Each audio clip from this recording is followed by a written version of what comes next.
You know that feeling, right? When one single tough conversation just completely tanks your whole day? Well, we're going to dig into why that feeling of tension can stick around for hours, even long after the words have stopped. Oh, it is such a common feeling. The actual talk ended maybe hours ago, but your brain is still in the thick of it. It's just replaying every single word, what you said, what they said, and of course, all the brilliant things you should have said.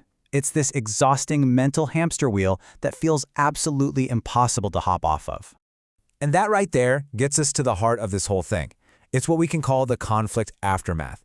See, the thing is, for your nervous system, just because the word stopped doesn't mean the conflict is over. Not even close. This quote just nails it. Logically, you know you're fine. You're sitting at your desk, you're driving your car, but your body has not gotten the all-clear signal. Your heart might still be racing a bit, your shoulders are probably still up by your ears. It's like the internal fire alarm is still blaring long after the smoke is cleared. So why? Why does this happen? What is actually going on in our brains that keeps us trapped in that loop? Let's take a look at the science behind why your brain stays on such high alert. Okay, so this next part really reframes the whole thing. Your brain is essentially a prediction machine. It's been trained for, millennia to keep you alive.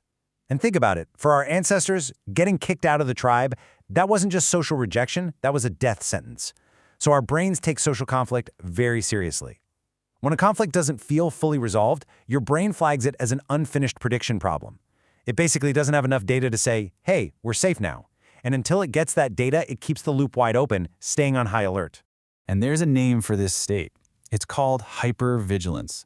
It's basically your nervous system acting like a guard on watchtower duty. And this is why you find yourself rereading that last text message, trying to decode the tone, or you're replaying their facial expression in your head, searching for any tiny hint that they're still mad. You're just scanning for aftershocks, for any sign the danger isn't really over. And here's the tricky part. From our own perspective, it doesn't feel like that at all. We tell ourselves, I'm just analyzing the situation. I'm trying to figure out what went wrong so I can fix it.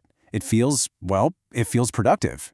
But, and this is the big reveal, it's not actually analysis. It's surveillance. See, analysis is supposed to lead somewhere, to a solution. Surveillance? That's just scanning the horizon for danger, over and over and over. It doesn't solve a thing, it just keeps you locked in, totally on edge. And being stuck in that surveillance mode isn't just unpleasant. It has real, tangible costs that mess with our lives way beyond that one argument. And these costs are pretty huge. For one, it just torpedoes your emotional recovery. It takes way longer to feel normal again. It can totally wreck your sleep, right? Because your nervous system never gets that all-clear signal it needs to really rest. And maybe the worst part? It leaves this emotional residue. It's like a stain that taints the next conversation you have with that person. You're already walking in on eggshells, carrying all that baggage from the last time. Okay, so if we're caught in this biological trap, what do we do? How do we break out? Well, the really good news is that this is a trainable response. You can actually retrain your brain and take back control. Now, let's be clear. The goal here isn't to become some kind of emotionless robot or pretend you weren't hurt. The goal is to work with your brain's programming. You have to consciously give it new, better data that screams safety and resolution, so it can finally stand down. So how do you do that? Here's a practical 3-step approach. First, you got to separate what actually happened from the fear of what might happen. Tell yourself, okay, the argument itself is over. Second, and this is huge, calm your body down before you try to think your way out of the problem. Go for a walk, take some deep breaths, whatever works for you. You just can't problem solve when you're in a state of panic. And third, and this is so important, create explicit repair signals. Don't rely on guesswork, don't try to read their tone, ask directly, hey, are we good? Or come up with a little ritual that means, okay, we're moving on. And all of this leads to a really fundamental shift in how you see yourself. You go from beating yourself up, thinking, I'm being so irrational, just get over it, to understanding, oh wait, this isn't me being broken. This is a trainable biological loop. And the moment you see it as a pattern, that's the moment you get the power to change it. So let me leave you with this question.